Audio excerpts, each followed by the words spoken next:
هقول لك على مكان ممكن انت والاسره الكريمه، او انت لوحدك، او انت وزوجتك، او انت وخطيبتك، او انت وزمايلك عايزين تروحوا تتمشوا كده.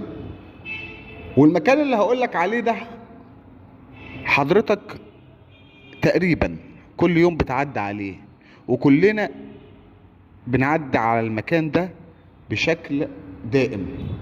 المكان ده يا سيدي انت عمرك ما تتخيل ان هو متاح للزيارة. والمبنى اللي هتشوفه ده مبني من سنة 1933. طب المكان ده اسمه ايه؟ هقول لحضرتك. المكان ده اسمه متحف الآلات الموسيقية، ومتحف الموسيقار محمد عبد الوهاب داخل معهد الموسيقى العربية.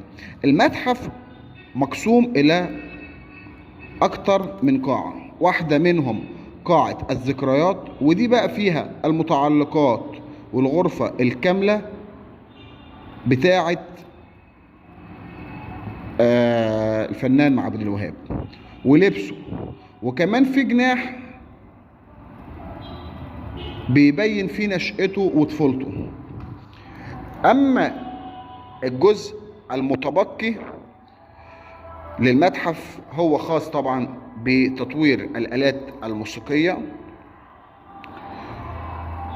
ومتقسم حسب طبعا طبيعة، يعني الوتر مع بعض، وآلات النفخية اللي هي النفيخة والإيقاع، وكل ما هو يتخصص بأدوات الموسيقى.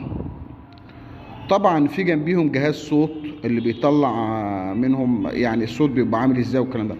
هتلاقي الآلة العجيبة اللي كله كان بيعزف عليها، وكان محمد عبد الوهاب عزف عليها في فيلم غزل البنات عشق الروح، اسمها الموندوليال.